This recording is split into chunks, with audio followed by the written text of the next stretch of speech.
হজ মুসলমানদের জন্য একটি বাধ্যতামূলক ধর্মীয় ইবাদত। প্রতি বছর বিশ্বের বিভিন্ন দেশের ধর্মপ্রাণ মুসল্লিরা জড়ো হন সৌদি আরবের মক্কায়। প্রাপ্তবয়স্ক মুসলমানদের জীবনে অন্তত একবার হজ করতে হয়। অনেকেই আবার হজে গিয়ে মৃত্যুবরণ করেন, পান শহীদি মর্যাদা। চলতি বছর আল্লাহর ডাকে সাড়া দিতে গিয়ে প্রাণ হারিয়েছে বিশ্বের কনিষ্ঠ হাজি।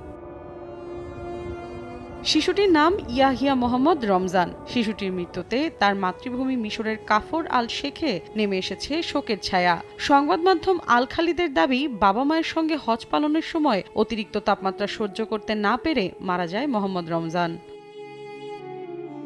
সম্প্রতি ইহরাম পরা তার একটি ছবি সামাজিক যোগাযোগ মাধ্যমগুলোতে ব্যাপক জনপ্রিয়তা পায়। স্বজনদের দাবি, ছবিটি শেয়ার হওয়ার কয়েকদিন পরেই মারা যায় শিশুটি। মোহাম্মদ রমজানের মৃত্যুতে তার শুভাকাঙ্ক্ষীরা সমবেদনা জানিয়েছেন বিশ্বের কনিষ্ঠ এই হাজির পরিবারটিকে। তার জানাজা পড়া হয় গ্র্যান্ড মসজিদে, দাফন করা হয় পবিত্র শহর মক্কায়।